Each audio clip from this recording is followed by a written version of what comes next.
There you Hey, go. we did it. Hey. Yeah. I was like, not this ghetto ass app, just like not wanting this.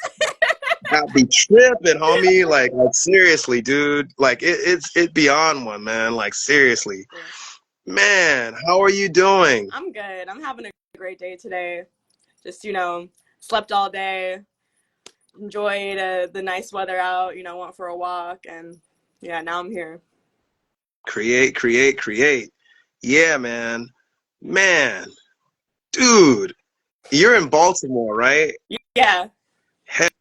Heavy, man. Real heavy, man. I know it's cold out there. I'm in LA, but it's still cold. You see me, I got like It's a hoodie, wicked. a hat, two I don't know hats. what's going on over there. I saw somebody told me the weather. It was like 23 degrees, 30 degrees 1 week. So I'm sorry. I'll be honest with you.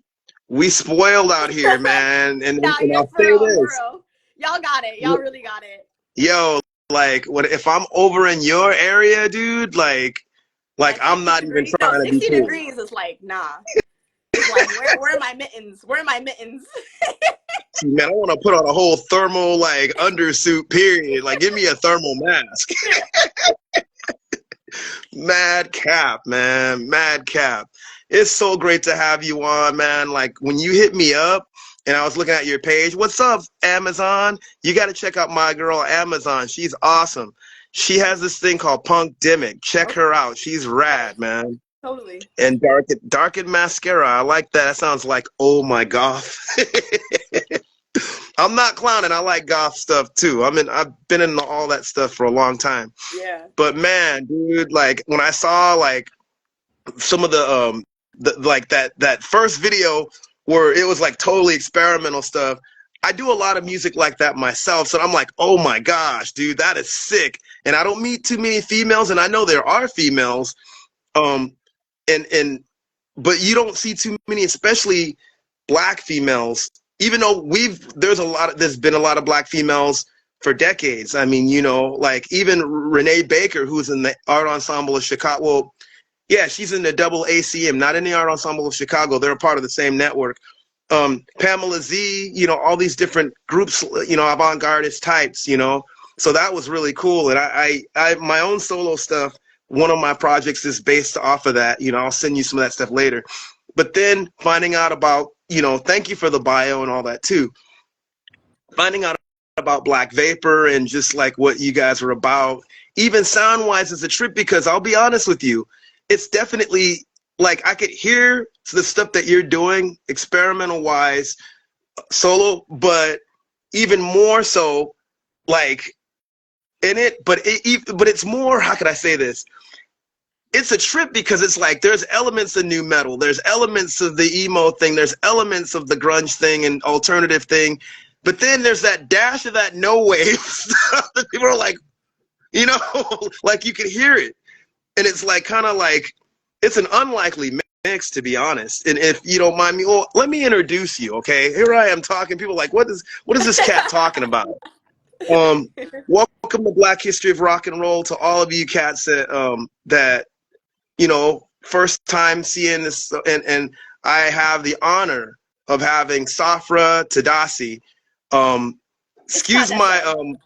Tadessa, my bad. Tadessa. It's a Yeah. thing because I go to an Ethiopian church and I'm still my Amharinya, and it's still bad. It's Like, okay. I'm FBA, so it's like I'm still Okay. learning all that. No problem. Still bad after like years of going. So, and no, when you look up Safra, it is not the Singapore Armed Forces or the Brazilian bank of the same name and the one in New York. This Safra Tadase, let me know if I said it wrong, is an Tadessa. activist, musician. Tadessa, my bad. Yeah. Sorry about that. Yakerta. It's okay.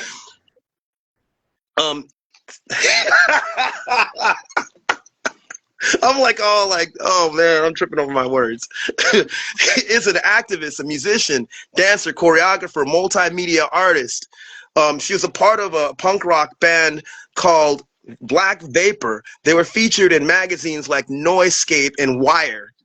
And they were that was the band that I was describing when they pretty much combined elements of emo, grunge, as well as no wave type stuff going on. And man, I have to ask, this is the first thing, because I didn't know much about Black Vapor, and thank you for hitting me up.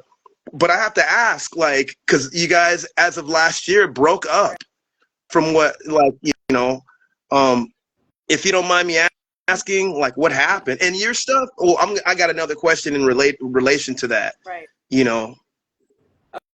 Okay, so Black Vapor broke up because we were getting to a certain point where, kind of like what you were talking about, we were coming from a place where every member was bringing their own kind of like flavor and genre, and we were mixing it into this pot, and we were just kind of innovating, creating something completely brand new. But I think after a certain point, just as us getting deeper into our own like creative understanding and creative identity, after a certain while we just started to become too different, where it wasn't mixing together, and we were realizing that we were just kind of growing apart, and we were having interests in other genres of music that was kind of more um, like some members wanted to do things that were just like punk, pop punk, or like just more like hardcore and things like that. And yeah, I wasn't really like going with what the group was doing. So we just said that, it makes sense for us to just kind of like end this project and allow ourselves to now just kind of blossom and continue and do our own things. How would you say that there's things that are similar between Black Vapor and the stuff that you're doing solo wise? I mean, I'm curious. Right. Right. So I think the thing that is still really similar is that I'm still running off of that mindset of wanting to pull from different types of genres and kind of create something new and create something that like represents like a futuristic and like forward moving kind of place, or a place where um, I am I'm essentially like my whole thing right now is like the whole Indigenous Alliance, and like bringing people from different Indigenous backgrounds, cultural backgrounds, with different like musical styles, and kind of creating like a caravan um, of of of a sound that sounds like the world, essentially. But I think that's like the aspect of Black Vapor that I kind of still keep, is like wanting to merge different genres together to make something new. Um, and um, yeah, I think other than that, I feel well. And then also, when the band finished playing music, and when we had the Instagram page, our Instagram page still up, I converted that page into a mutual aid page. And sadly, the Black Vapor Instagram page got deactivated because one of the old members was upset that we didn't tell him that we were changing this into an activist page. So he got kind of petty and just kind of shut it down. But I transferred that work into another page called Revolt for Reparations, and since then I've just been reposting and sharing people's like mutual aid requests and fundraisers that are not just happening in Baltimore, but literally worldwide. But I guess mostly like in this country is what I focus on, and focus on mostly on like Black and Indigenous, trans and non-binary folks. So that's the aspect of Black Vapor that I also still want to continue, like the whole punk mindset of actually like mobilizing and organizing and creating spaces that is like like towards the people, and not necessarily about like the creators. Yeah, it's interesting because I went to try to find Black Vapor, and I noticed that whenever I typed it, um, it wouldn't come up, and it was just blank. And I'm like, oh, okay. So thank you for even explaining that, and I'm sorry about that. Yeah, But it was unfortunate, and it was like a sad part in the breakup, because these were things that were kind of unnecessary, but I can't control how people react and what people do, and you just have to keep moving forward, and you can't let people try to stop you, or you can't let people try to erase what you've done. And that's why I'm thankful to be here to like share these stories and to let people know like what's really been going on. So yeah, thank you. Well, we appreciate you, and I'm glad that you hit me up because I didn't know, to be honest, and that's why I do this, because I want to make sure. I like finding out about newer artists, or I know you've been putting in work for a while, so I shouldn't even say new.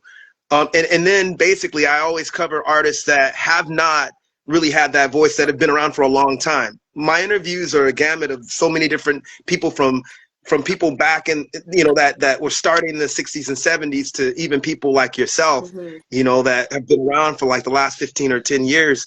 My whole thing is to say things that are there, that should be said, that are ignored when it comes to this Black History of Rock and Roll thing.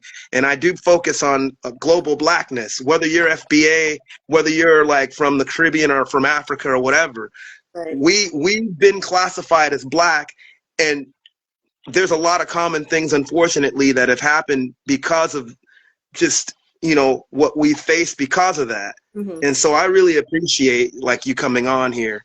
Right. um and with that, I have to ask, even, I know you're an activist. What inspired that earlier on when it came to music? Some people just do music for the sake of, like, and I'm not hating on anyone that does it, for the sake of art and all that, art for the sake of art. I mean, I totally understand, like, like with some of the stuff that I even do outside of music, where you're coming from in that. But what got you interested in that? Well, I felt that if I'm gonna participate in this realm of music and specifically like rock music, it's gonna have to symbolize something way greater than me, because I cannot just exist in an environment and see how everything around me is not how it's supposed to be and just like act like everything is okay. That's that really goes against like everything about like why I'm here on this planet. So I felt very like it just felt very clear that what I'm doing and what I'm sharing, what I'm delivering, and what I'm expressing is like this symbolic gesture of like liberation, of ways that we can exist in worlds outside of this.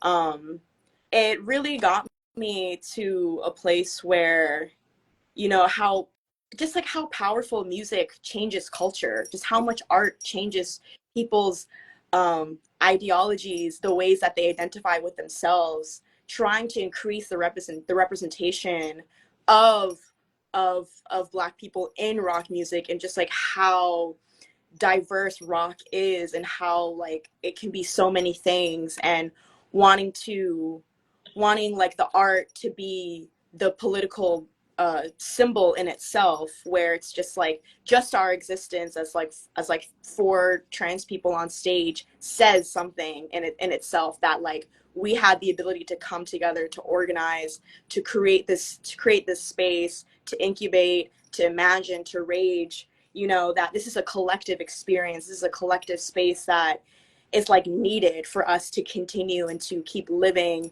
as just human beings, as just like people, as just energy, whatever the fuck, and like this thing that we're like fighting and facing on a constant, like i I love the idea of being, I love the practice of being in service. I love the practice of like my art being something that actually moves and changes people, mentally, physically, spiritually, and so on. And that people actually leave with something that moves them to be the next great da da da da they need to do, and that's how I always felt, just like my existence and the way that I make impressions with people that I pass on the everyday, no matter how big or little it is, the way that I affect people and the energy that I bring. It's like that's a political, that's activism, that I'm choosing to activate myself and be present with what I am, and to like work and cultivate something that will not just affect the people that exist now, but the generations to come after us. And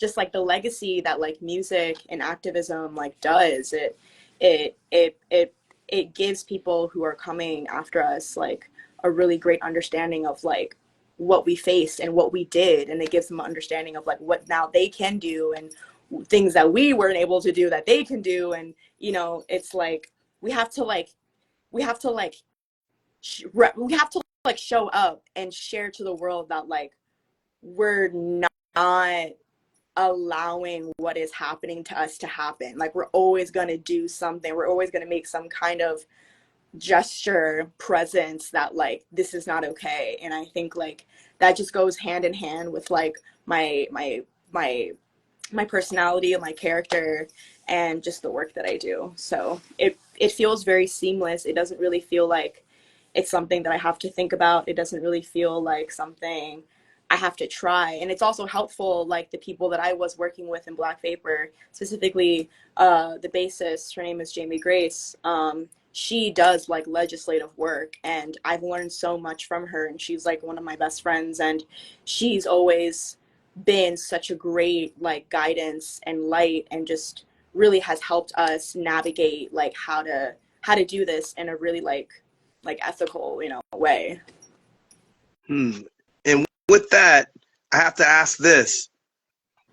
What was your earlier introduction to music? As far as like, I know that you're from Ethiopia, and then you also moved out to Baltimore. Did you grow up in Ethiopia or in Baltimore or both? And So I I guess grew that's what up. me and my three-ended questions. I'm so sorry. Okay, so the first question was my first introduction to music. Okay, so I feel like the first time that I felt like I was discovering music, and not necessarily because I kind of felt like like I grew up with two older brothers, and like they were listening to things, and I guess I would like steal their CDs, and they were listening to like 50 Cent and like Eminem and like Ja Rule and all like the early 2000 kind of like R&B stuff. And I was just kind of like listening to it. I was just kind of playing, and I don't think I was really like aware of like what I was engaging with, but like that's just kind of that was just like the stuff that like my brothers were playing, and like my dad would play like classical music, and my mom would play like Ethiopian music and all that stuff. So that's the stuff that was like circulating around in the house growing up. But I felt like the first time I was actually doing my own like research, like discovering music, was I feel like in middle school. We had a laptop in the house, or when we got a computer like that. And I remember just being on YouTube and I just like discovered like K-pop, and I discovered like Japanese pop, and I discovered like a realm of like pop music in Asia that was like, and I'm also thinking about like my age, like being like in my early preteens, like that was like kind of like more age appropriate. Like I'm not like watching like half ass naked girls, like, which is not it's not bad, but it's like when you're young, it's like maybe that's not the thing you should be like looking at. And I felt like as such a young person who is also so tapped into like what sexuality is, I kind of knew that like I didn't want to like really see that at that time. Like I just wanted something that was more like dancey and fun, and just like I just incorporates more intrinsic like instruments and synths. And I kind of just felt how pulled I was into that realm of like music from different cultures. And I felt like it was kind of like a safe haven from maybe what like the propaganda that is being spewed, like just me kind of knowing like, okay, I don't think like these music videos and this music is really music. Like I feel like it's like propaganda, and it's like trying to control like the way that I should perceive myself. And I'm yeah, I don't think I was like really conscious about it. I felt like it was a very unconscious feeling, but I think I was just feeling how that wasn't really like what I should be ingesting at such a young age. So I was discovering so many kinds of music from all over the world at that time on YouTube. And yeah, I was just really inspired by like different kinds of like music from all over the world. And then I think I also had friends in middle school who were into like screamo and like hardcore, and just like really into like metal, and like they were introducing me to like all these types of music. And I was a scene kid, like I had the hair and everything. The Like mythical hair. yeah. Like I had hair to like the bottom of my, to my waist, and I was doing all the colors and all the like. I was having so much fun with just really diving in and embodying fully the music that I listen to. And yeah, I really feel like those years really kind of shaped my ears and the stuff that I hear and the stuff that I imagine when I create now, and like what has influenced me, like having such a worldly kind of exposure to music. That's rad, man. So, as far as like your growing up, was it both in Ethiopia as and also Baltimore? And how would you say that that had like just with what? Okay, let me just. I gotta quit my two in my. I have so many questions when it comes to my two in questions. I'll just focus on that now, and then I'll ask the second half of that. Okay, Sorry about that. yeah, you're asking. Oh, so I was born in Maryland. I was born in Montgomery County, but I spent uh I spent a good time of my childhood visiting Ethiopia, and we would go there for like about a month, or 2 or 3, I believe. I think either like 1 or 2 months we would be there. So um I felt like I felt like it gave me it gave me it gave me like a clear picture of like seeing the legacy and the life that my family have been living, and like just it gave me the understanding of like knowing my family's like story and history. But I don't think it really is such a strong aspect of like what I am.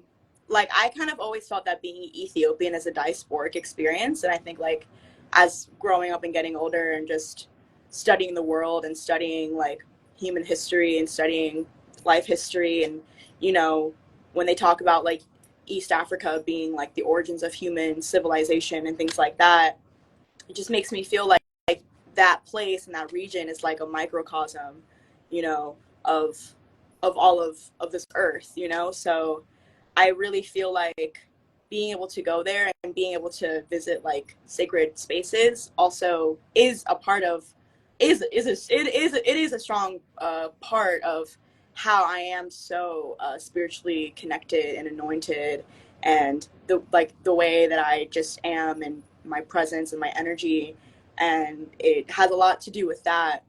But I feel like it was really my experience being here on Turtle Island that has really shaped my ability to be so free and to be so expansive and to really have that ability to see myself in everything.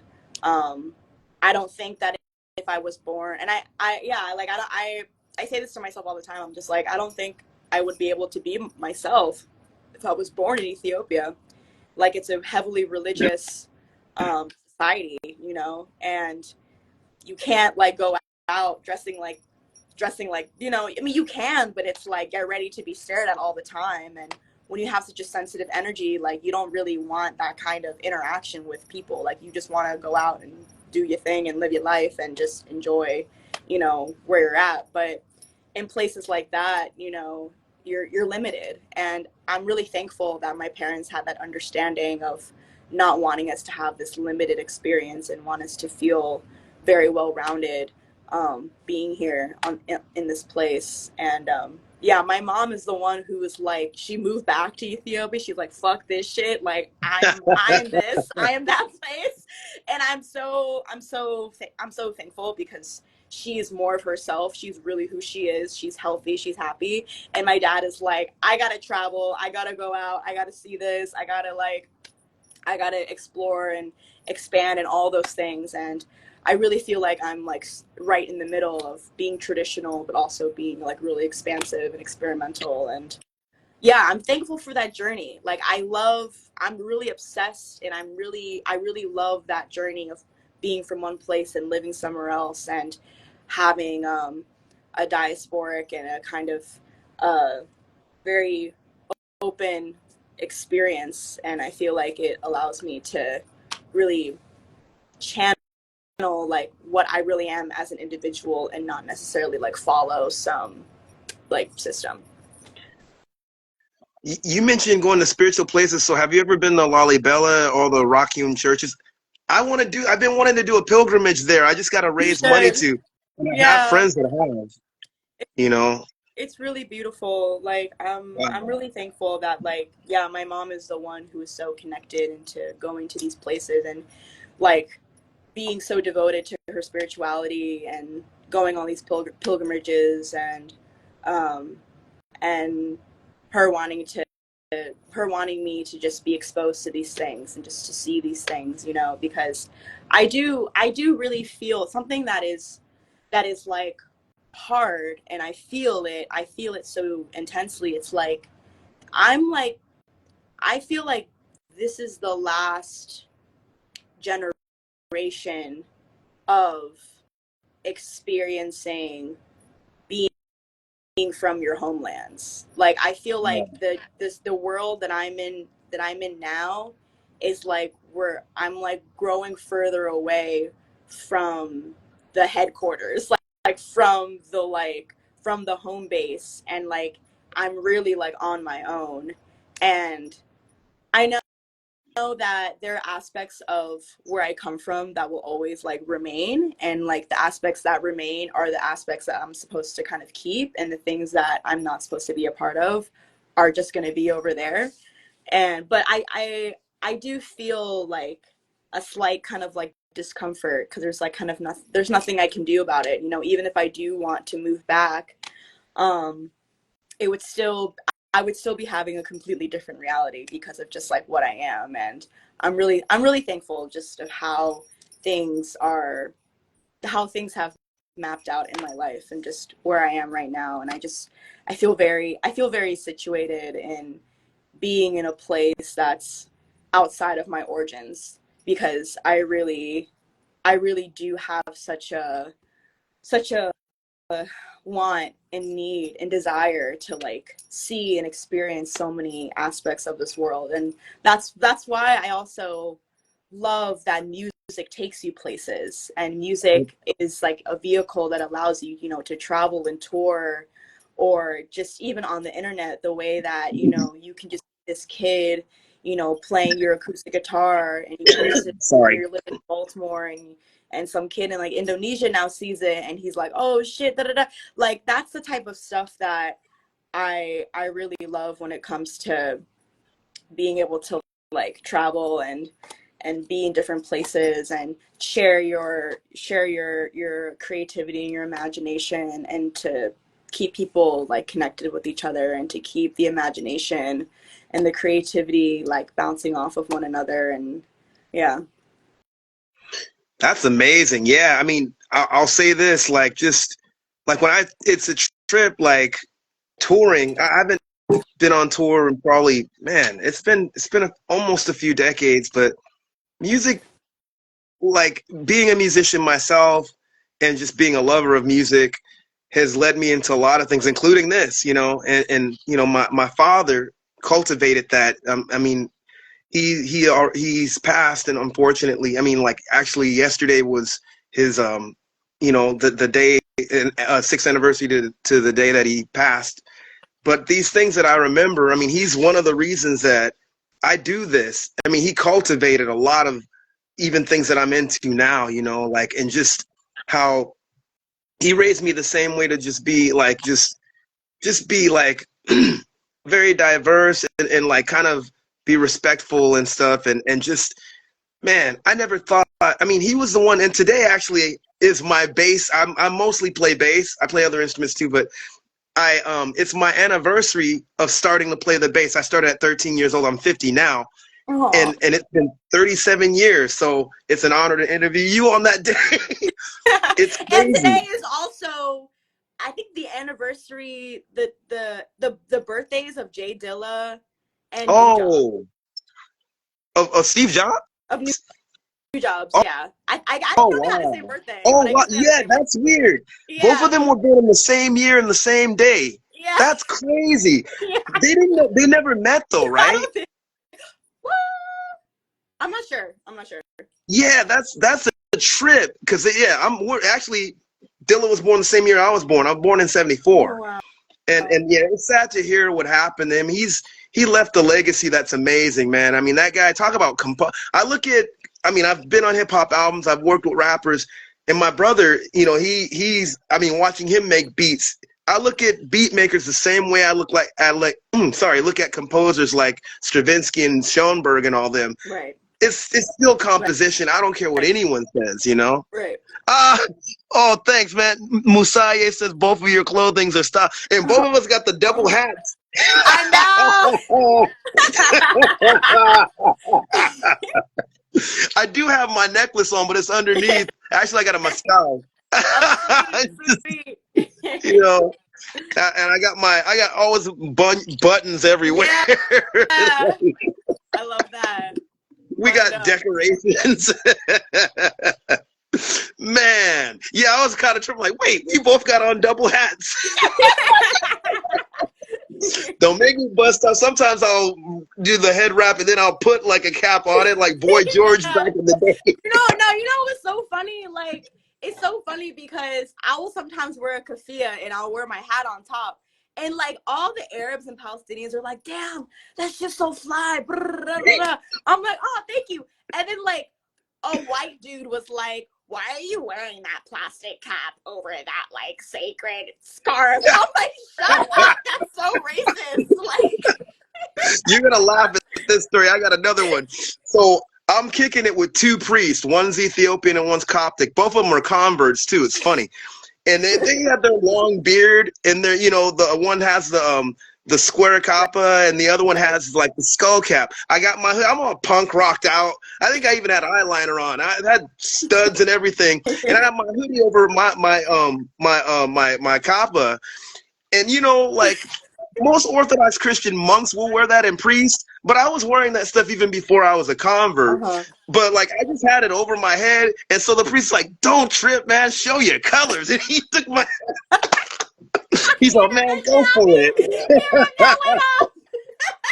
It was just funny. I'm like, man. So I'm like, all right, he ain't tripping on my fula, man. I might as well just like, I had no problem wearing it out, but I just was like chilling. But he's like, man, show your colors. It was like some rainbow like fula. It was hilarious, man. That's so sweet. I love that. That stuff is comedy. You gotta have it sacred. I love that. That's like, I love when I see like, what was that Takwakor? It was an Islamic punk rock video movie, and it was about like all these Muslims that were in the punk scene, and you see like chicks wearing the hijab, and they're still going off, dude. Yeah. Killing it. Like, actually, this is helpful. Like, actually, like, being shielded is great. Like, you're so right. Yeah, Core. I got to see that whole movie, man. It tripped me out because in Indonesia, all the punks out there, it's a trip. I don't know, I don't know what laws out there, but some people say it's Sharia. I don't want to speak on that because I don't really know the whole politics. But a lot of them were getting their mohawks shaved. But some of those guys, people would be surprised, like people are, like the punk scene's diverse too. I mean, you have like Buddhist punks. You have, people that. Obviously I'm an Orthodox Christian, but I have friends that like, I mean, the band Shelter is a good example of that. I mean, they're all like Krishna and stuff. So it's like people think punk rockers are just like these nihilistic cats that are just like up to no good, and like want to mess everything up. But we're all a diverse people, and even if you don't even believe in God, there's still like a lot of people that are still cool. They ain't gonna hurt you, like it's just. We're diverse. It's like another area of activity, man. It ain't like, these guys are just this one monolith, like, oh, man. Yeah. And I think it's just like the way that white people infiltrated this culture, and it really, like, they were the ones who were acting crazy and being stupid and drugging out and doing all these things and kind of ruining the reputation of what punk as a movement has been. So that's like another reason why I'm just like, I can't allow people think that this is punk. Like, I can't allow people think that like these white people are really like doing this thing. Like I was getting to a place where as I was in Black Vapor and just like being exposed to this practice, I'm just like, oh, like white people in this place, you know, trying to like exercise like this this way that we're pretty much trying to like assert like our existence and assert that like we're resisting. It kind of just feels like sonic blackface. Like it really just feels like they're really just trying to take on our experience and like use their use their privilege to be able to like act out in however way they want to act out, because like no one will give a fuck, and it will get to a point where like those types of behaviors will be normalized. And then I just feel like there is some kind of like just like how rap music got infiltrated. I just feel like there was a world within rock music like that was also happening as well, I'll be honest. because you know. It happened a long time ago, but see, the thing is, and this is what I highlight on this, and then I'm gonna get to the comments. I see your guys' comments.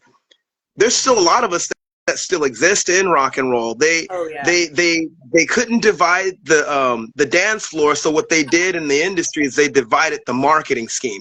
They put, oh, you blacks play R&B, and these guys are the ones that play rock and roll. But Right. there's still cats, whether it be bands like Love or you know the band, you know, Malcolm Moody and Can, or you know, Jimi Hendrix, or you know, freaking people like Pure Hell or Death, or you know, all the underground groups. I mean, Mother's Finest was getting told to basically like, you know, kick rocks whenever they're talking, trying to play shows and stuff, and you know, Nikki Buzz getting, you know, a DJ basically calling him the N-word and stuff, and breaking his album when they found out he was black. But we still were there. There's a lot of us that are still there, and that's the same thing with even hip hop. There's still our underground that because Right. I love a lot of hip hop too. I dance too. I don't know if I told you. I'm an old school popper and b-boy. Oh yeah. But yeah. So I mean, we're gonna talk about that too. But yeah, dude, we're long as you're there. Yeah. And another thing too, what you're saying, it's up to us to basically have those boundaries, because some cats will be in the scene and they think, you know, a person saying something that's really egregious, they're not checking them on that. It's like, nah, man, you can't. You're not from that culture. I Right. might be a punk rocker or Right. whatever. You Right. might be a punk rocker, but there's still some cultural boundaries, homie. Like you Right. can't just say that, or just approach this another way. Yeah. It ain't just rebel chic. This is not a Right. rebel chic thing for me. Even if I Exactly. wore a suit, I'm still black. Right. You know?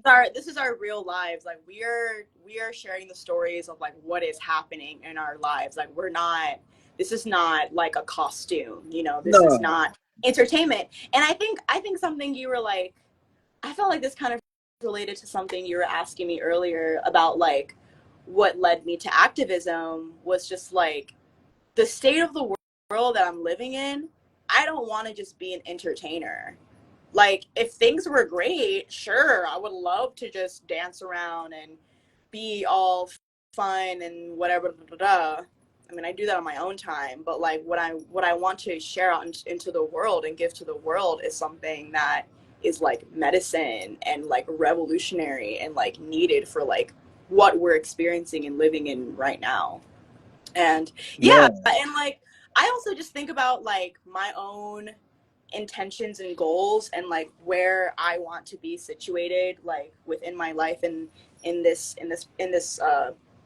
world of music and art is like I don't care about being in the mainstream. I don't care about any of those spaces. Like that's not who I want to be catering to. That's not where I want to be seen. That's not, like I would rather be playing in someone's basement to like five people and just having fun because everyone is listening to the music and just so into like what they're hearing and into the experience. And like I don't need all the lights and da da da da da. Like I really like to just keep it real simple, real grassroots, real in the dirt, type.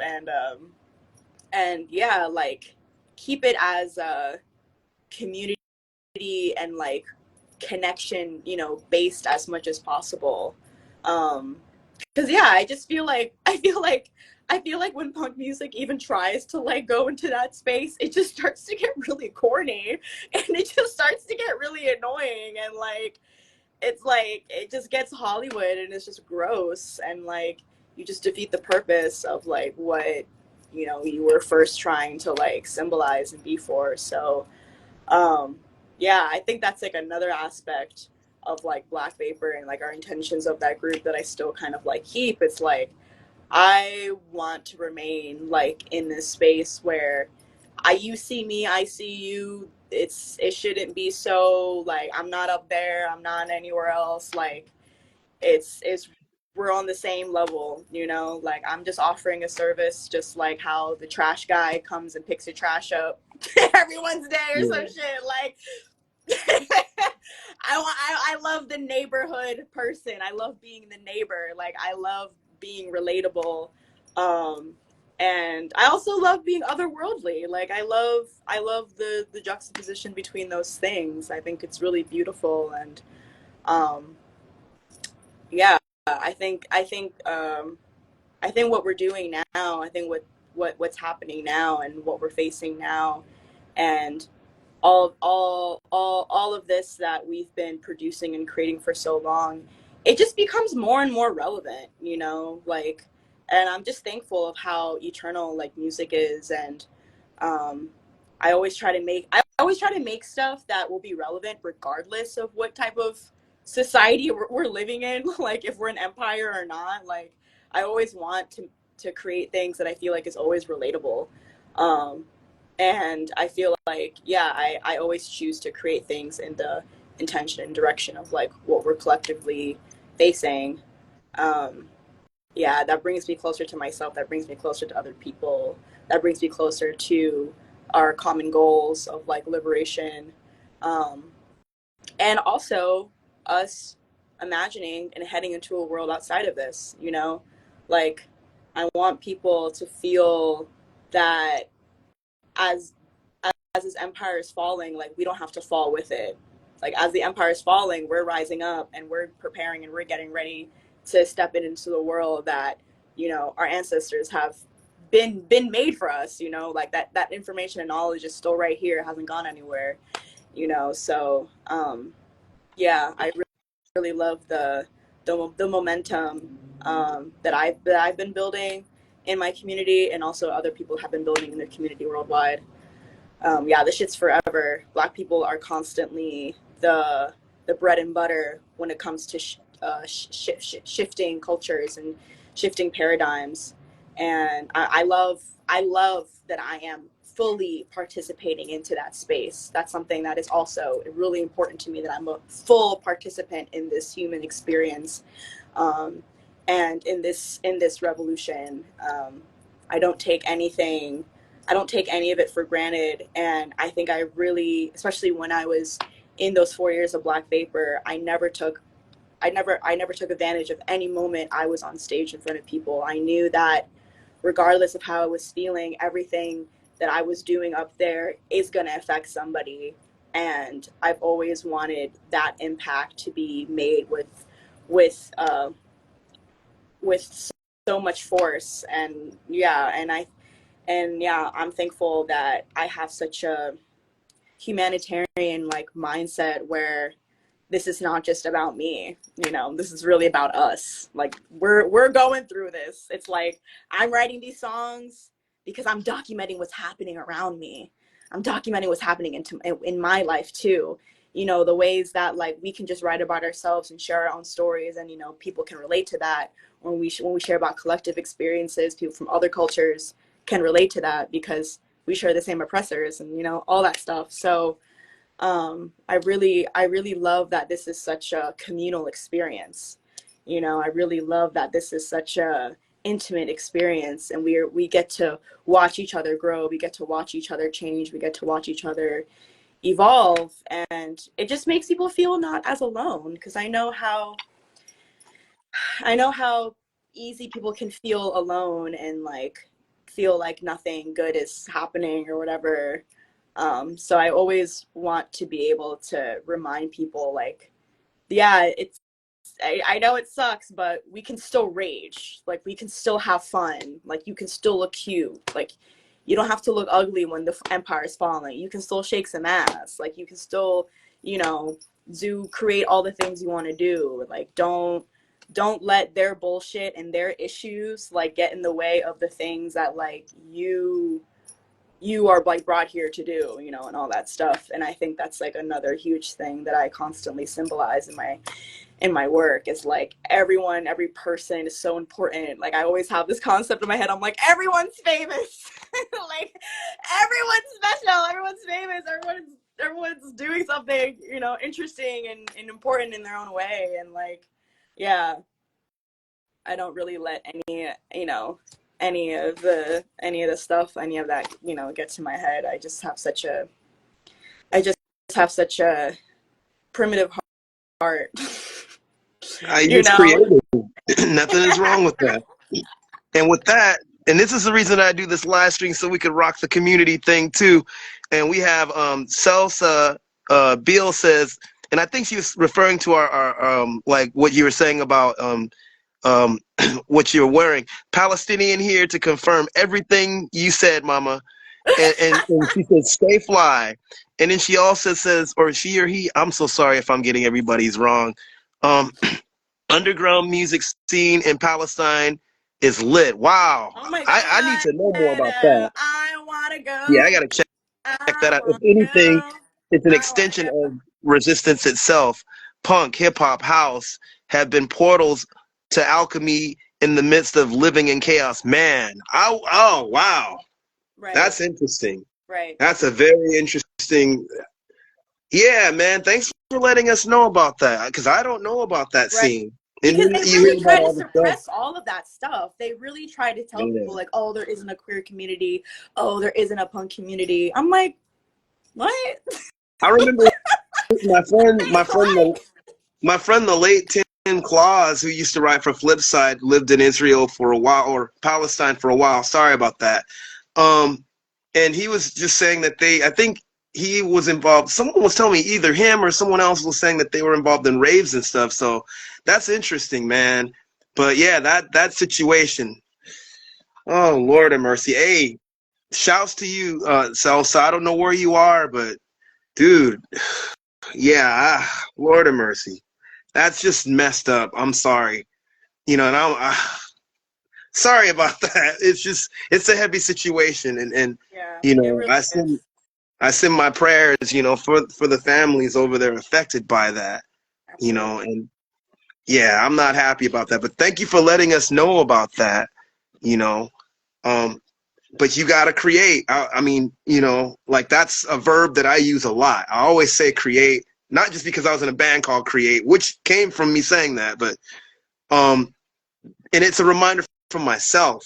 No matter where I am, no matter what I do, because we are all creative by nature, no matter whether you're making music or whether you're making like a freaking building. Now, what you do with that creativity is something. If it's going to spawn more creativity instead of destruction, you know, that's fine. Like the end result is always something that's more than a means to the end. You know, I don't know if that made sense, but what I'm saying is what you want is basically like an orchard instead of something dry. You know, you don't want you want fruit instead of like something that's barren. You know, and that's what creativity is to me. And with that, I have to ask this: who are your musical inspirations? And also, we didn't get into your dance history yet. And we can get into both, but and with that, I'm going to ask who are your dance, what got you into dance as well, I'm sorry, I got like a million. I got like a 1 million questions in one question. Who are your music inspirations? Because I'm glad that you have Malcolm Moody and Nina Hagen. I love those two. I'm a fan of both. From Can, and also well, that was Damo, but I love Damo too. Um, dance wise, no, you know what?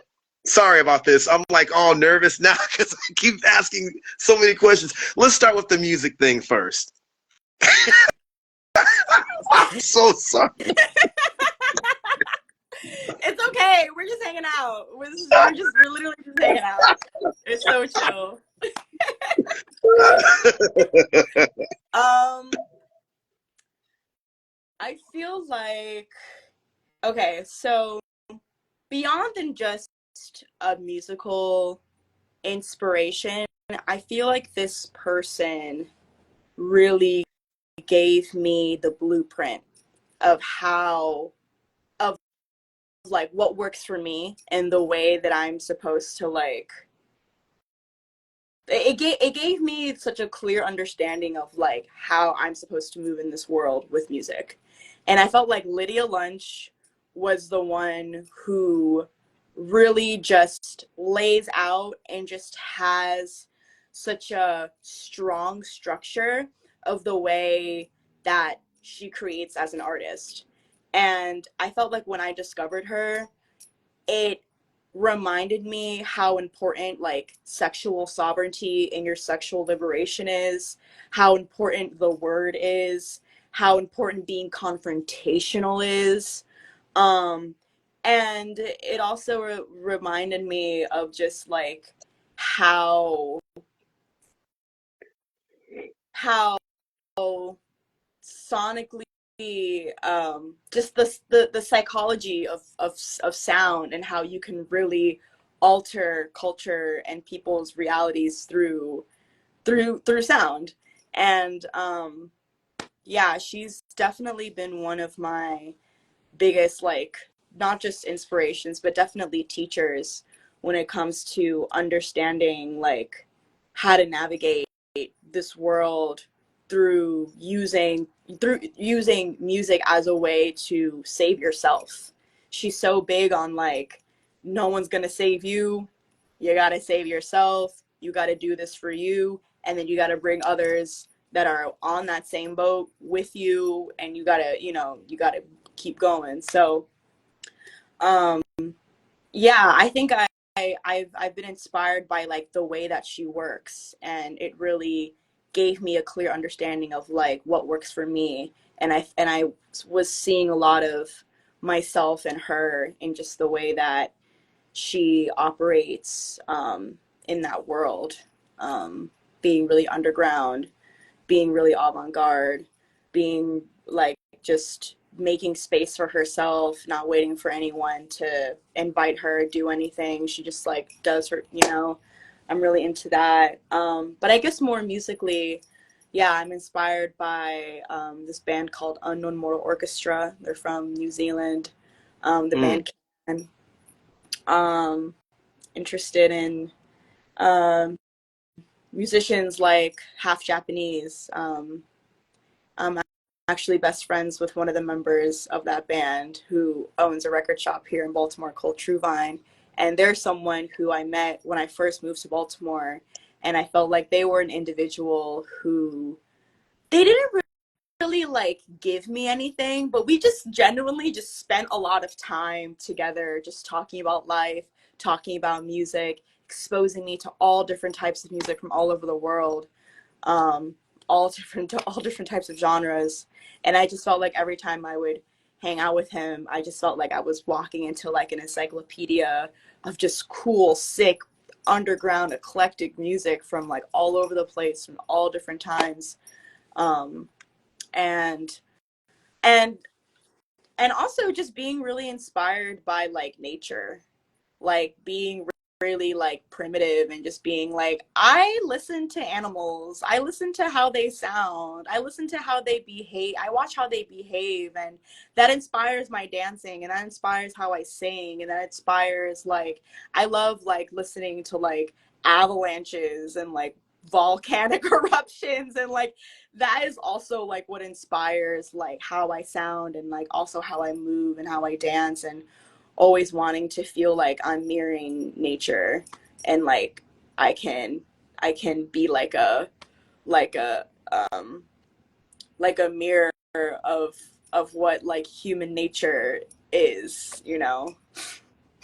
Man, you're pretty brave and with that I saw that video with that was that a hyena? I don't know. It was like some. Man, Yeah. I'm cool. I'm good, homie. Like, I can't.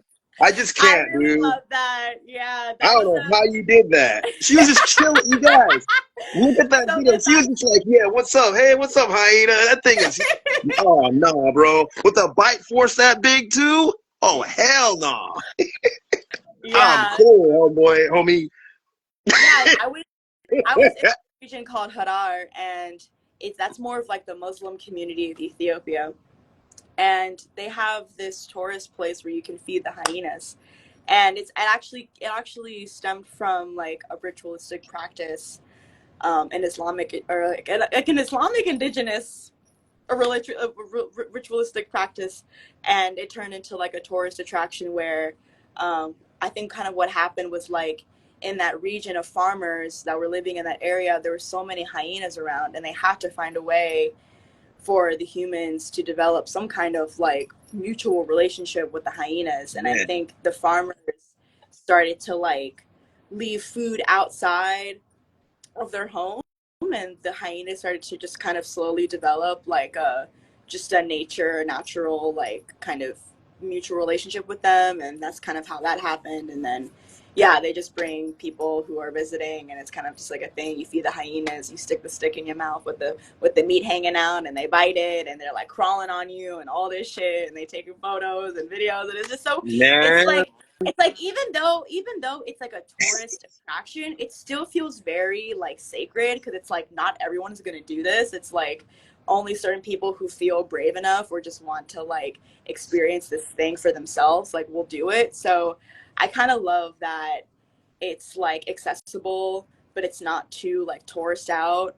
And it still has that like sacred, that sacredness, to be with such a like to be with an apex predator like that close, like dude. that. I love that. Like that's just like I always just have this this like understanding of my like in my mind of myself in this world of like I'm just like this innocent child in like the lion's den, and all the lions are just walking around me and they're not bothering me.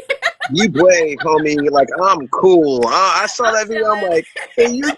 you guys, she was just like chilling. She's like, hey, yeah, I'm cool. Like, you and I don't know, was that your uncle? Like, I'm cool, man. No, that was just the guy running the thing. Man, he was just chilling too. Both of you guys were like, and they were just like, dude, the Because hyenas he were digging it. They was were like, hey, laughing. what's up, He was Holmes? he was laughing because of how chill I was, and how I was like really having fun and being You so were loose, and real he chill. was like doing more things with us because he noticed how like relaxed I was and how I was just so open, and like yeah, it was a great time. Man, and we got some comments. Celsa says, yes, we need more music from everyone. And then Musaye had a question. Um, Falling Empire is that a reference to what? I mean, that's a reference to what, as far as like what your comment about the Falling Empire? Like he was No, wondering what that was a reference to. the falling. Oh, maybe they don't live in this. Maybe they don't live in America. But currently, there's a fall of the American empire of imperialism, of white supremacy is crumbling in front of us in real time, and yeah, that is the fall of that empire. And also, Celsa says, bless up, creating is healing. Right on. Yes, it is. Currently, what is that? Currently in Be More. I don't know what that means. I'm Oh, sorry. be more. Met you at Oh, my bad. Oh wow, I never heard that saying for that's for they said that they met you at a performance. Um I had Safra and you. Ooh, I I heard I had Safra and you were present in Magical, sending you love from the Red Lorian. Man, dude, thanks, Ahmad, man. Please have more conversations like this, please. Man, we appreciate you for like chilling with us, dude. Like that's why I like doing this, because it's like a whole community, and I like to I tell cats, like, I don't want to do no Zoom. I want to get people that have questions for the artist. right. Zoom is it's boring. I don't want to. Yeah, Yeah. it's dead. I don't want like, okay, I Yeah. mean, no, it's cool to have like the artists, but I'm Uh-huh. like, homie, like, let's get the community in on this too. Right. You know, if they have a question, you know. Right. I agree. So you've been dancing since you were 3? Yes. Wow. What styles of dance do you do you were you trained up in, and also that you participated in? And I was wondering if I thought I saw a video where it kind of was doing, you're kind of doing some kind of Buto type thing going on, if I could remember. And like, have you ever heard of people like Carol Armitage and all them, or of course Alvin Ailey? You know, like I've heard of those. I haven't heard of those, but I've heard of Alvin Ailey. I've heard my work being related to Butoh, but I would say that it's not. I don't study Butoh. heavy. You would, if you like Lydia Lunch, you would love early Carol Armitage. She was a part of that whole no wave thing. Like Okay. she did a video with Rise Chanton. I could never say that dude's last name. He's kind of like in the same kind of no wave kind of guitarist, Glenn Branca and people like that. I wish I could. It's called is it Armitage on Dance? I forget, but classic, drastic classic. There's a newer version of it, but it's not as intense as the older one. The Mm-hmm. older version of it is just wrenched. I even Mm-hmm. stole some moves from my popping moves, really disjointed, Yeah. you know, messed up scarecrow, and just it's like they're throwing each other and like they're doing like these crazy disjointed ballet like spinning. It's nuts, man. Like, but yeah, I think you might like, Okay. if you can find, I'll send it to you. I think there's it's hard to find that video, but I think I have it on my other. But who were your dance inspirations, if you don't mind me asking?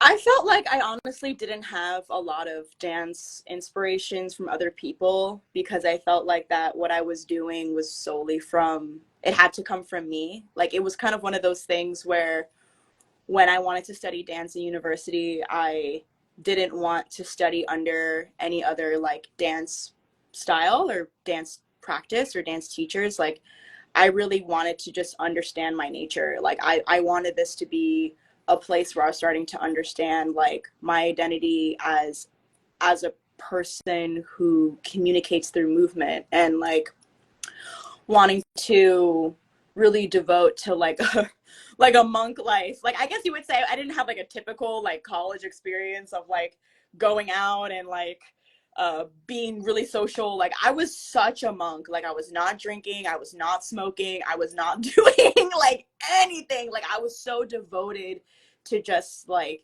being with myself and studying my body and studying my nature and studying like um my studying like just like reading books about different like indigenous dance practices and really just like seeing myself in those kinds of things. I guess yeah, I guess I was inspired by like indigenous dance practices from all over the world. You know, I guess Mm. it's not necessarily about like a certain like style or a certain individual, but I was truly inspired by indigenous practices from all over the world because it's just it's their ways of conducting their ceremonies. It's their ways of being a representation of like their people, of their environment, the way that they storytell, the way that they embody different deities or creatures or feelings or whatever. Like I was really into that, or and the way that it's also a medicinal practice, the way that you can move in a certain way and be, I guess, like being inspired by like Tai Chi and Qigong and like these movement practices that are also medicinal, that allows you to balance and maintain like your spiritual and mental health and physical health. And um, I think I was honestly really more on the medicinal aspect of movement than I was it as an art form, just because I think I'm just so like sensitive to wanting to feel okay in my body, you know, like knowing that like I have a very like sensitive psychology, and if I'm gonna like live and be okay in this world, I have to have a strong very strong heart, a very strong like mentality, a very strong spirit. And I think dancing has always just been the way for me to strengthen, you know, those spiritual muscles, those emotion, you know, those aspects of myself. And and then yeah, it's and it just and it became a way for me to like understand how I really express to the world who I am. And like I have all these different ways of dancing where it's like me on all fours on the ground, all guttural and kind of like really hard and intense. And I'm like making all these like intense facial gestures and contorting my body. And then I have movements where I'm very light and it's very like airy and it's actually like it actually stems from like a dance practice from qigong that I've been seeing a lot in China. It's very airy, it's very floral, it's very open, it's very soft. And then also like in my more like African, like Arab side of like shaking and belly dancing and kind of being in that aspect of myself and just kind of knowing that there's all these different ways that I can move that are all needed in the ways that I'm feeling or the energies that I'm being, you know, being brought into and just kind of like moving accordingly to that and that yeah that it's a way for me to take care of myself, you know. I think Do you feel? I Sorry. think I just have such a way of making medicine into art. Like I just have such a way of like making something that's so spirit based into art and without it being so gaudy, because I try to not be that energy. Like I think it's also kind of corny when people are like, I'm this mystical goddess that like I really hate that Yeah, shit and I hate when I like don't like that I either. when that gets projected onto me because it's like I know I carry that, but that's not the I'll point, be you honest. know? It's it's I more don't see about that me kind of. being an extension of the earth. It's like Yeah. I'm speaking in the way that the water is. It's like you can't hear the water speak, Nope. but I'm trying to embody what would the water say? What would the land say? And I really just have a way of communicating that language through my body. And I've really just been studying and really getting into the depths of like my being and my culture to really like activate that. And You don't seem yeah. like the arrogant type that thinks like that, though. I just see you basically expression, and then it's like like my friend, he was a fourth wave practitioner, and it told me that he thought I was doing Gurdjieff movements, and I'm just doing this awkward pop locking type stuff and stancing in one place and posing and freezing really awkwardly. So, are you doing? And then I didn't know about Gurdjieff movements until he told me, but that's kind of a spiritual exercise. And then the whirlers, like a lot of whirling dervishes, kind of reminds me of the same thing, which I admire. That I don't, you know, I'd like to actually see that. I mean, I even tried. I don't know if I'm doing it right, but it's kind of reminds me of what you're saying. And when you watch people in traditional West African dance, or like you see cats in even East Africa, like with the kids and all that, and just. I mean, there's so many different dances. I don't even want to put a region on it because Right. even when you talk about Africa, lots of different dances, and cats can't even like whether you're. It's a whole gamut, and we just have like a way of kind of like categorizing things when it comes to like especially Africa, like it's one monolith, and I can't. I need to stop doing that, but yes, everybody has their origins, but I'm just curious, like, oh, somebody interested, daughter of Papa says love your work, mana Love you. one name. I don't know what that means, but that's cool, man. And with that too, when when did you really decide to marry the music part with the dance part? And I'm saying this as a dancer, and whenever I do my own solo stuff, sometimes I'll give somebody my instrument in the audience, and I'm just doing my dances and stuff, kind of this weird break I love dancing. that. But, and I'm not really trained. I'm a street dancer. Like Right. my sister's more kind of like you. She's like, Uh-huh. she came up, she has a degree in that stuff. Yeah.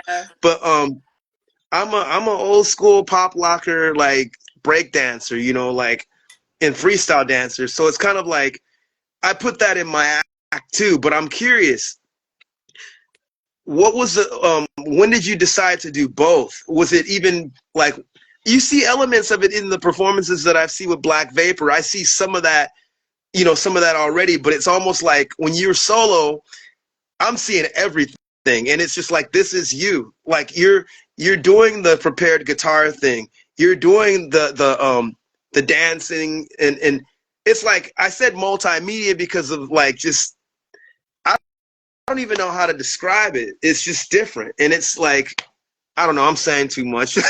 Like, but no. Like, when did you decide to start incorporating the dance with the music part? Sorry for my long-winded It's okay. questions. Um,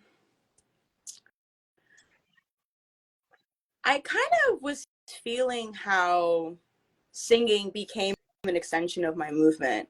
I felt like after spending like 20 plus years like studying movement, studying my body, and studying my nature, it then made sense that I would get to a point where I would study the sound and I would study my Mm. voice, study how I would play instruments, and I feel like these are all extensions from movement to me. And I think after I think just like spending time and uh devoting time to like understanding my voice and how I sound like and how I can sound like, it then just started to really just be really seamless. Like I'm naturally a very theatrical person. Like in my everyday, when I hang out with my friends, like I'm just so like animated. Like that's something that people say about me a lot. So the moment I'm on stage and I'm performing and I'm singing and the movement is just happening, like it's not really anything I have to like say like, okay, I'm going to do this and I'm going to do this and I'm going to do it together. I just feel like after getting to know my voice and starting to really like understand and love and be so comfortable in that place, like the adding movement or adding theater just became like just came really easy and just like really seamless, and it just like made sense. And I've always been aware of just like the lack of like theatrical and storytelling that kind of lacks in like musical performances, and I really want to bring that back. And like another person who's also inspired me musically is Nina Hagen. Like, yeah, I'm a Nina Hagen fan too, and even yeah. vocally, yeah, I love Nina Like, Hagen. What's up, she is Frank? someone who is like Love the her. theatrics to a thousand, and like seeing her and watching her and just how she just engulfs a stage, and just her performance quality is just, it's just so mind blowing, and it really just makes you feel like what you're it makes it feel like you're not on this planet, you're not in this venue, that people really take you out of this world. And I just really love doing that for people. Like I think that is like something that's so important and like part of this experience, that like we have these ways of taking people outside of this realm and this experience that we're in, and doing that through very theatric and intense and crazy and whatever the fuck, types of performances. Like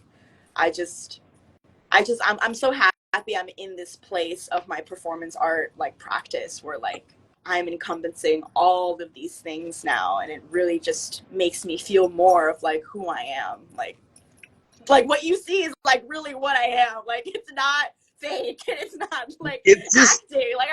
Like I think I'm actually really bad at pretending, like I really, I'm just not good at like being something else. So I'm thankful that like what I am, and that my authentic self and my presence really just is enough, and just staying with that and sticking with that and exercising my imagination, and just like other ways we can be more experimental with adding dancing and music, like that's what I'm trying to do with my new project, is adding more like skits and scenes like in between, the songs and things like that, and really getting into a very like play like theatrical, performance for people.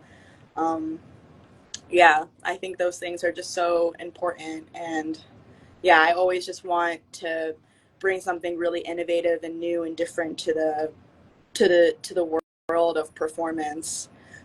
Even if it is just with my dancing alone, like in my new band, the same people who we make music together, like the same people who play guitar and bass, da da da, the same people, they also play different like indigenous instruments like pan flute and charango and like harp and theremin, and I dance with those people, and I have live musicians that I dance with. And like, to say I'm on a tour and I'm like playing songs every night, I'm like, hey, like, what if I want to do a dance performance this night? And like, just knowing that I have all of these different ways of performing and can switch things up and can change things in however way that I want, depending on like what I feel like is needed for that day or whatever, however I'm feeling. Like, I'm really thankful that I have such range. Like, I have such performative range, and like, um, yeah, I feel like people really deserve to experience such great art, and I feel like that's something that I kind of fear with like internet, kind of taking over and maybe like dulling down people's creativity. Like, I always want to like kind of like act like the internet doesn't exist, and I'm always like existing from a place of something that's just like so raw and natural. So with that too, tell us about your new band. I don't think I knew this, and I was wondering if it was, there's some band that I saw that was playing in the dark and it was really cool improv stuff. Was that the band? Yeah, that was a piece of it. So this new band, or like this new project that I'm working on, which is just under my name, is a conceptual project where um kind of it's kind of based on like what I'm creating, and I just invite the people that I feel like fit the thing that I'm creating. And right now I'm working on like a psychedelic folk punk rock record that I wrote in 2023, 2024, that would have been for Black Vapor. But things change, and I felt like I still had to share these stories and keep going. So I created this new world where I get to just kind of bring in people, based off of what I'm creating in that time, um, and kind of work in that way. Because I feel like there's, when it comes to music, I want to collaborate with so many different kinds of people, and I feel like with music I have so many different interests and types of music I want to create. Like, I know that I want to make a psychedelic folk record. I know I want to make like a doom rock record. I know I want to make dub music. Like, so I want to just keep the project as flexible and open, and that it's just really free flowing, and um, yeah. That's the thing. I mean, if you're very eclectic, and it shows with your work. And it's the thing that I like that I've seen from you. It's almost like you can't be pinned down. Now, no disrespect to your old band, it's kind of easier to put them in a category, even though there's some experimental elements. But with the stuff that you're doing, I can't really do that with what, and it's good because I mean, I actually relate to that myself, even with stuff that I've done. It's cool because that way you can't be typecasted. It's like Anita Hagen. Yeah, you can call her the godmother of punk, but all of her stuff is very different. People Right. like Peter Gabriel, people like, there's so many different kinds of people. Like, I'll even say that about Prince. Yeah, you can call him a funk artist, but he's done everything. You know, I mean, there's a lot of lists. Peter Hamill's another one of my favorites. There's a lot of different people. And you're one of those artists that you can't just really put in one box, and that's good. The fact that you have that much exuberance too, it's just you're just expressing what's a part of you in those avenues. And the fact that, like, even when you're not like that, it's still you. Like, even like how you're expressing now, you might not be, having a bow on the guitar or anything like that, or dancing, but it's still you, and it's your exuberance that you're showing. They're saying, um, HX Noon says, I've been following you for a minute. I love your performances. I can really tell you're genuine from your movements. Yep, Aw, I totally thank understand. you. Yeah, man.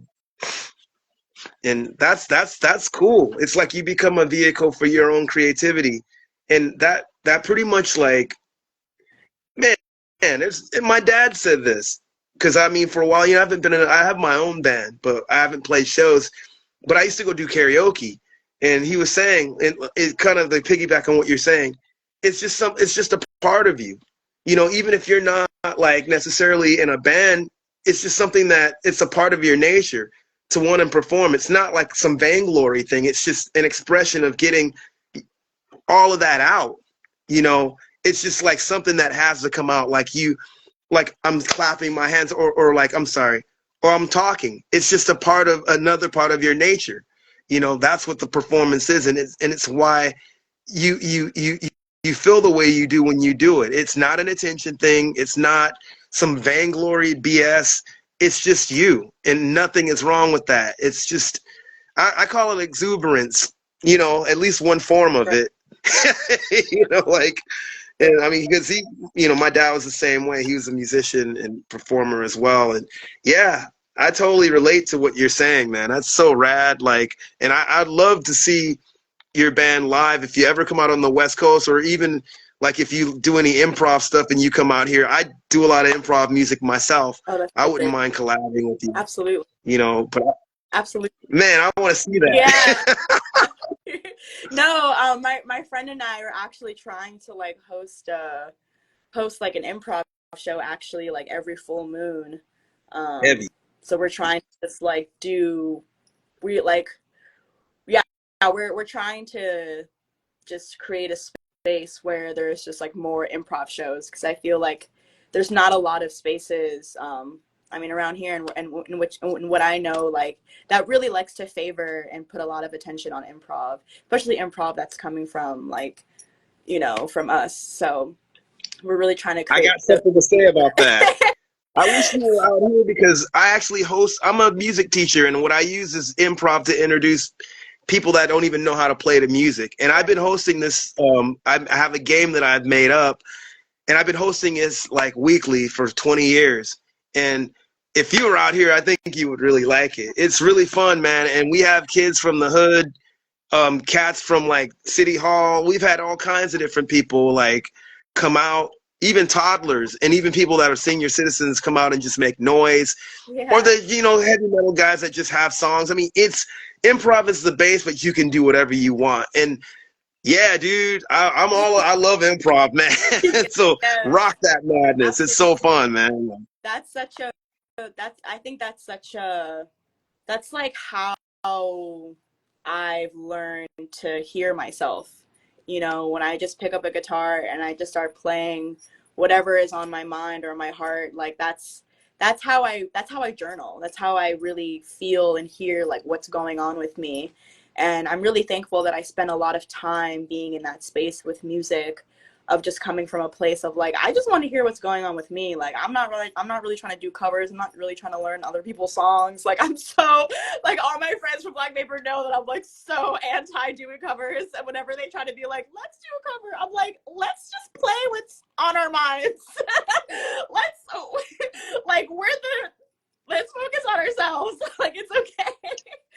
So I'm really thankful that, yeah, like I love to improv. I love to experiment. I love being thrown into situations where it's just like unexpected, and I'm just playing with, random groups of people, and I'm learning from what they're doing, and then I'm witnessing myself doing things I never realized I was able to do. And I just love that ability to like learn from the experience and like learning in real time. And it's just so powerful. And yeah, I just want there to be more spaces that cater to like improv, and where people can just show up as they are, and where anyone who regardless if they see themselves as a musician or not, like, Yep. the way that it's supposed to be so open for anyone to just like do anything, like literally make sound out of anything, Yep. So I love how free and open like that practice is. And yeah, I think that really has a lot to do with the way that I write, and the way that I like produce and kind of put things together, movement That's or right. something. That is so cool. Yeah, I totally relate to that, man. Like, seriously, like, I mean, people, it's a trip, and I'll be honest, just to share this with you, and not to talk about myself too much, but I'm just saying this in relation to what you're saying. people don't realize like I always tell cats like this, you know, it takes a person to pick up the instrument, man, to be a musician. And if that first time is picking up the instrument and scratching the strings for a bit, hey, so be it. I've seen it happen. Like I've seen kids really pick up an instrument, and then next thing you know, years later, they're playing like a bunch of different instruments aside from the one that they picked up first, and then making songs on their own. Like I literally have seen that. Yeah. So keep that spirit and keep rocking madness with that, man. I mean, you know. There's no other way. Let me see. There's a few cats that have said things. Musaye. Ooh, I'm sorry. I think I said his name wrong. Musavier. Let me know if I'm saying it right. Did your family encourage you to do art? Where do you get that? I mean, where did you find that courage to do so? Um, I think my family has always encouraged me to do what I felt like I needed to do in my creative practice. Like I don't remember them being like, "Yeah, you should be an artist for the rest of your life." But like I remember like just being like them seeing how interested I am in dancing and them seeing like how good and impactful I am. Like they're like, "Oh, like you're doing something that's like, you know, that makes you happy and that makes other people happy." And like so they encouraged me because like I was encouraging myself. Like I was having a good time. So they were like okay, cool. Um where did I find the courage? I don't know. It was just there. I don't know. Like a memory that my parents told me when I was younger was like during my first dance recital. I guess I was like 3 or 4. You know, we're on stage and all the kids are like in the back, like crying, and they told me that I like grabbed their hands and I like kind of pulled them up to the front. And I'm like, guys, I gotta do this. I've just always just I just always cared. I just always like enjoyed being in front of other people and just, you know, sharing, you know, and like storytelling and I don't know. I don't know. You're like, come on, kids, it's okay. Nobody in my Oh, that's family, cute. like my parents aren't artists. Like my dad is a psychologist and my mom is a pharmacist. My Wow. brother also in medicine and things like that. So I don't know. It kind of just is, you know, every I don't know, 20 billion year cycle I come back and I'm just here doing the thing. Hey, it's in there, man. I mean, you know, I know this is an unrelated question. What languages? I know there's like I have Ethiopian friends that speak Amarenya and Intagrenya, Uh-huh. and I know there's other ones too. Do you Right. speak any of those languages? Not fluently, no. And I know only a few. I'm not Ethiopian. I'm, you know, foundational Black American, original Black American. And most of my genes come from genes. I'm sorry. Most of my lineage comes from here. You Right. know, like but like I mean, especially having Ethiopian friends and going to Ethiopian church for a while. You know, I'm familiar with just some of the things in the community and stuff. You know, um, also, do you meet Ethiopian artists that I've actually you're gonna trip out on this.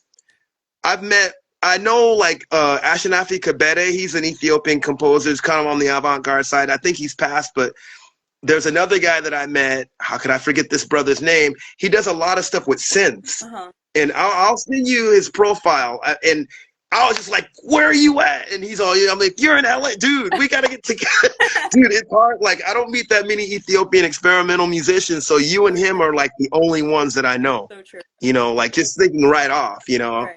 um, so that's very interesting. Have you met any other like I mean, you know, let alone African like from the continent, you know, like aside and then Frank Biong, he was on here. I don't know if he's still here. Huh. He does a lot of different kinds of music too. Like and he has a whole spectrum. I interviewed him a few months ago and his interview was awesome too. But as far as like just way out on what people might call the fringe, not too many, not even too many Africans that I like from the continent that I know. But of course, like, within the Caribbean and also like FBA cats here, of course, there's a whole gamut. I sent this guy named It's True Sound your profile. Hopefully I want him to feature you. It'd be awesome. It's hard to get a hold of that dude though. But he features a lot of black experimental avant-garde artists. So, like, sorry, I'm like me and my long-windedness. Um, I kind of forgot what you were asking. Oh, as far as like, just have you met any other Oh, yes, yes, like yes. Um, Ethiopian experimental musicians? specifically other Ethiopian experimental musicians. I would say, okay, in the rock scene, maybe not necessarily Ethiopian, but I know this other person. Her name is Ruggs. I think she's Sudanese. Um, Huh? and she makes like really cool. Like she's really like really hard. I think she makes more like Power noise? kinda, yeah, like, and she's from Jersey. um and yeah, so I'm familiar with their work, and like and that, and they're incredible. But no, I mean, I don't really know a lot of other. um well, I know there's this one metal band from either Uganda or Ghana, and they're like a metal band called Choke, or like Huh? CHOVK. I don't know. I'll try to find them and send that to you. Um, but I know them, and I know in Accra, Ghana, there's like an experimental noise scene there, and Really? yes, and I want to like travel to places like that in Africa Yeah. where there's experimental noise scenes, and like and get into those realms. Um, I have to mention, piggyback on that. If you haven't added my girl Samantha Hollins, aka Ghetto Sonberg, aka Culture Rock Griot, add okay, her. She's been going to visit Botswana and documenting a lot of the metal scene over there, especially like with yeah, dude, you got to check out. And dude, hopefully I'll get her. Yeah, she's like my rock and roll sister. We do the same thing. okay, Like hers, and then Nicole from Rock the Diaspora shouts both of those sisters out. And I mean, like, add those sisters if you get a okay. chance. But yeah, oh my gosh, dude, like she's been documenting like the Botswana metal scene. But Africans like have had. I mean, there's the Zamrock thing, and then there's a few other things that psychedelic type stuff that went on. But I'm curious. That's just interesting, man. Like, I'm sorry. I'm like, got me excited, man. Yeah. No, and then even when you listen to like music from the Western Sahara, it's so psychedelic. Yeah. Like, I mean, to me, I'm like, indigenous peoples created noise, we created metal, we created, like, I really feel like it came from the continent, you know what I mean? Like Oh yeah, I all of hear these you. sounds, like, and it came from like using the materials that exist around us, and like literally just like trying to find ways to like spend time with each other and like make sound, and like it's in such like simple and like primitive ways, that I just like I really love, and I always like try to incorporate like in my framework and practice too, especially when it comes to improv and like noise music, that like it should be like fun and like funny and like playful, and like we should feel like we're traveling somewhere, because I feel like in this place right now with where I'm at in Baltimore, like, because we've had a lot of our like experimental spaces closed down, and like our art living spaces closing down, I think it has limited people's ability to want to be more out there, because those spaces maybe aren't catering to their ability to share how they want to share, so they don't want to just like show up at a venue and like do a noise set, you know what I mean, or something like that. So maybe that's like an aspect of it.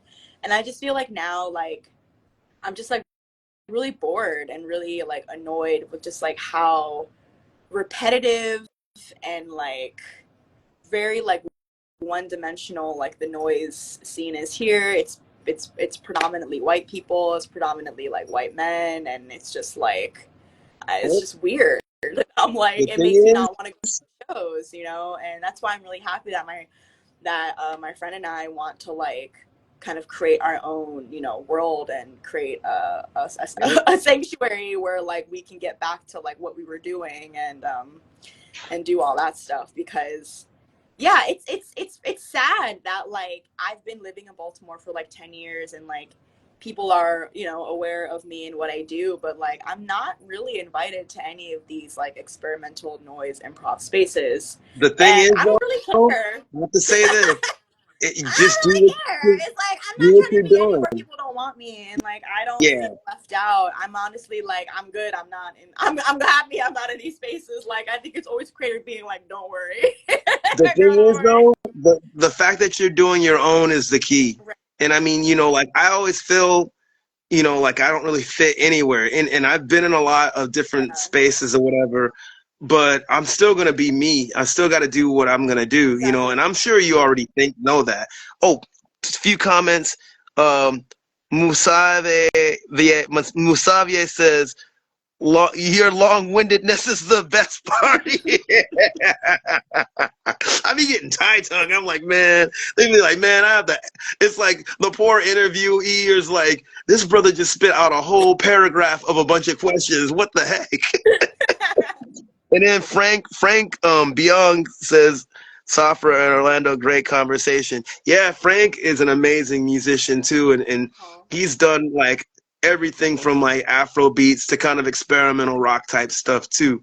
that's But amazing. yeah, it's kind of hard to even pin him, like, and yeah, check out the interview with him. But man, shoot, there's something else that I was gonna ask, and I know like it's late over there. So are you originally like from another state? You said something about like just being in Maryland for 10, I mean, Baltimore for 10 years. No, I grew up in Maryland. Oh, okay. Hmm. Man, I was like, because you said 10 years, I'm like, oh, she's from like New York or DC. I don't know. So Man. Yeah, another guy that you should check out is Mark Edwards, who I interviewed as well. He played with Cecil Taylor and a bunch of different. He's known avant-garde jazz drummer. And if you're ever in New York, definitely look that brother up. He has his whole Slipstream ensemble, still rocking madness today, man. And he's done rock stuff. I mean, with Walter Weasel, who I know him. Walter played with Lydia Lunch too. He was her drummer for a while. But that's the whole thing is just it's just so cool that like just to know that you're doing what you're doing and keep experimenting. You know, here's the thing. I like what you said the last time. It's like you don't care about that. That's the thing. It's all about us, man. We have to make those spaces for ourselves. right. We don't need their media. Yeah. We need to start giving each other those awards. Fine, if someone wants to give me a Grammy or one of the homies a Grammy, fine. But the thing is, we need to have those accolades. We need to have those reward system and not rely off of what they have, even in the underground. Yeah. Because I mean, yeah, trust me, it's a trip, man. But like, in respect to anyone that will give the respect that or admire our stuff, but you just got to do your own, like you're saying, like, and that's the cool part. Right. Any projects? What's the name of that project, by the way? Your new band. I not sharing the name of Okay. the record All right. just I'm yet. sorry. But we're hoping to release it this year. Right on, right on. Any other projects you've been involved in, or have Um, coming I've out? been, I've been collaborating with like poets and like my friend who like reads poetry and does sound art and plays different instruments, and I've been having fun like playing harp and doing movement with her, and like my other another friend who had an art exhibition um showing paintings, and he wrote a short story and I was dancing uh to the story that he was reading.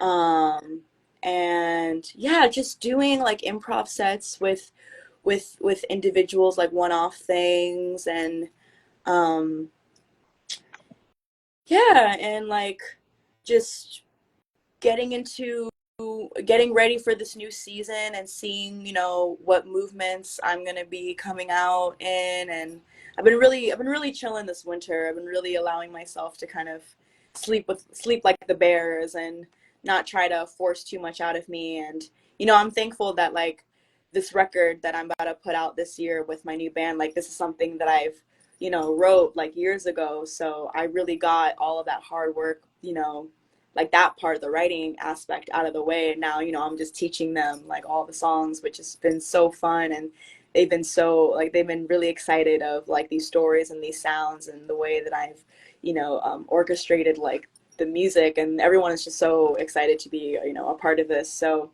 yeah, I've been really focusing on just different ways to collaborate with people in my dancing. Also having live musicians when I dance, and having that space has been a dream of mine for so long. So I'm thankful to have that, and I'm just thankful that it's the same people that I play music with. So I really feel like that transition of Black Vapor to where I am now is so perfect. And it's something that I even said to myself while I was in Black Vapor, like by the time I'm 30, like I know I'm going to be doing a solo project and it's going to be kind of like this. So I'm 28 now, and I feel like I'm, a little ahead of my goal, which I'm really, I'm thankful to always feel like I'm, exactly where I'm supposed to be, and doing all the things I'm envisioning in my mind and all that. Um, yeah, I spend a lot of time curating events and curating shows. Like I think this past year I was a part of like some events where we were fundraising for like Palestine and Congo and Sudan, and like doing events like that where we just wanted to like raise money for families and different orgs. And yeah, so I was thankful that like in the time of transitioning of like the end of Black Vapor and then stepping into this new project, that I wanted to give my time to curating and producing kind of events, and being more like front facing with my community and things like that. And yeah, and then now with this new project that my friend and I want to do, we want to do these like monthly improv shows. So I'm really excited to like do those things, and hope to collaborate with more people, and to yeah, I know I have a friend who wants me to collaborate on a track with them. So I'm really, I'm excited to like have like different artists reach out and being like, how can you, we want to work with you, or being able to collaborate and work with people in those ways, regardless if they are in my town or in other places. And yeah. That's amazing. David, what's up, Dave Cook, Mr. Captain Cook? He says, I heard that you say that you're in Maryland. Have you done music shows in Tacoma? Here, I hear they do experimental shows at this one house in Tacoma Park, and they have a music school there. Also, I think Mark Cisneros, I can't. What is it? Mark Cisneros is involved in that. I know Mark is like an experimental musician too. That's really cool. I don't really know anyone in the Tacoma Park like area, so I'm not really familiar with what's going on over there. But I would love to know. Yeah, It's not that far man. from where I am. I'd love to go there. Wow. Well, heck, man.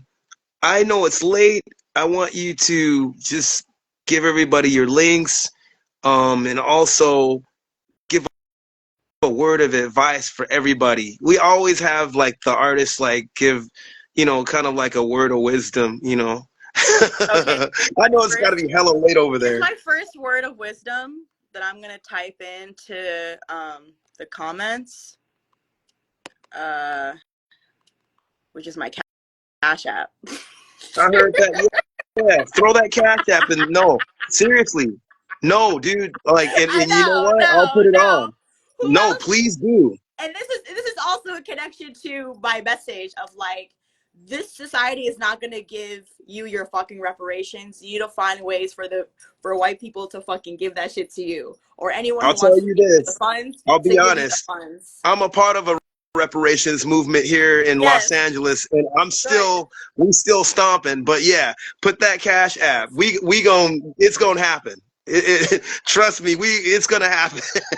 Um, Shouts to CJAC. If you don't know about them, look them up. Also, CJEC. here's the page where I do my mutual aid stuff. Anyone who needs any like to be fundraiser or who needs funds, that's the page where I post all of the Could I mutual aid. interrupt you real quick? I want you to spell that out because when this goes to video, I'm gonna put it on YouTube and people won't know where to send it. So don't have no shame when it comes to the Cash App and also the Revolt for Reparations thing. Yeah. Just tell cats, it's all good. Oh, like say it. Yeah, Okay.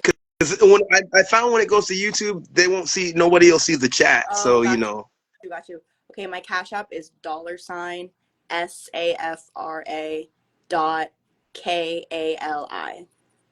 And the mutual aid page is Revolt, the number 4 for reparations. Revolt, number 4, reparations.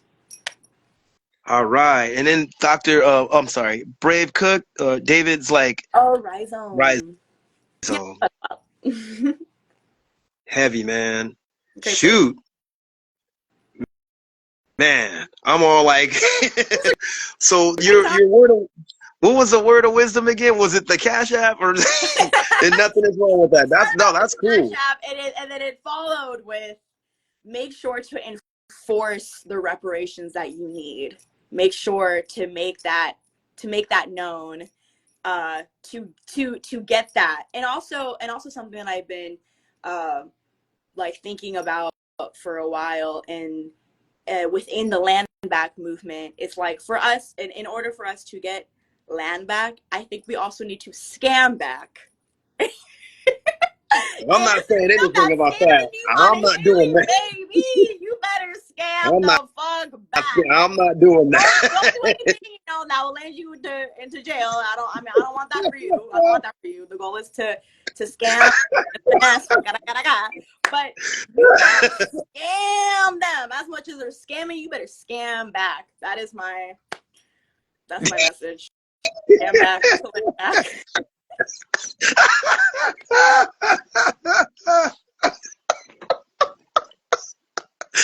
The look on your face.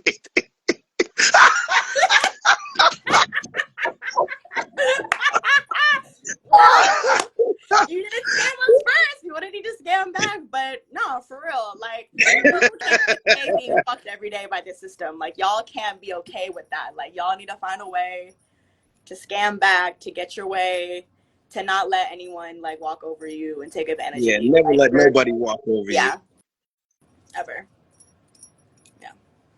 Man, that's hilarious, man. Well, heck, man, it was rad having you. And seriously, like, it's been being here and talking with you. This was so much fun. Like, exactly the vibe that I like having. Just us hanging out, us just chatting it up, all the things. Heck yeah, man. It was really cool, man. And man, I don't meet too many Nina Hagen fans, and I did see her live once. I took it personally when the homegirl blew the kiss out of the audience my direction. I'm like,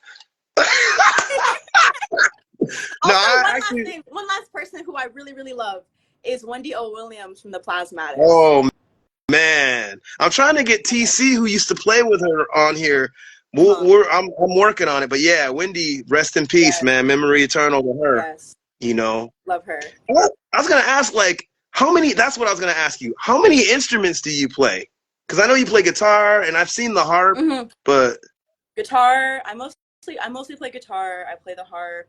I play like the synth, and I'll like make stuff on that as well. I feel like I'm forgetting. I play the bass a little bit. And I do play some drums. Oh yeah. Heck yeah. I went to this market. I went to this like Indian market, and I found this like long tabla drum, and I was just playing with it. I was like, I gotta come back and get this.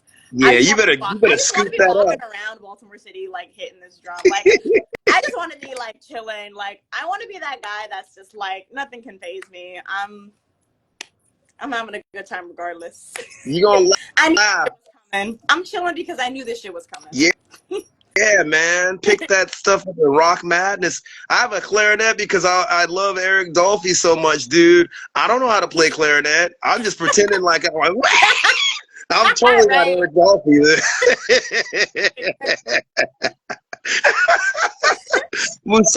Musavier says, "Scam back." The first time I hear that, what's an example? Oh, He's gonna ask you the detailed questions. You're gonna have to figure that out. Everybody has their own way. Everybody, it's an art. It's an art, you know. I'm not, my hands are up, y'all. Like, my hands are up, oh boy. Allegedly scam back. She said allegedly. Man.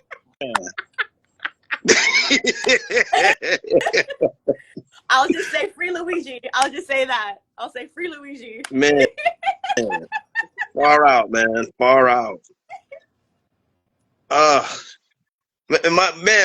Both my hats like started tripping. But that's funny that we both had two hats on, man. Oh. Wait, we're like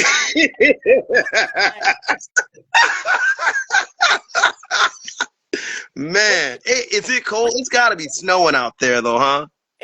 What's your sign? Oh man, I don't even tell people that because people always be tripping on me whenever I tell them. I'm like, they always be typecasting a brother. Like they're like, "Oh, you that way?" I'm like, man, I'll be looking at him like the homeboy on that movie Star Wars looked at his mom when she was talking about his graffiti. I'm like, cats be tripping on me, man. Like, I'm cool. I don't even want to say it because I have bad experiences with that. People be like, oh. Okay. Oh. I'm like, yeah, that's the beginning of my name, homie. Oh, Orlando, man. Yeah.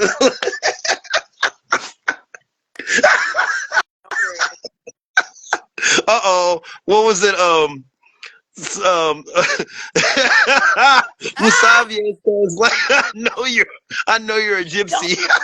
Don't tell nobody.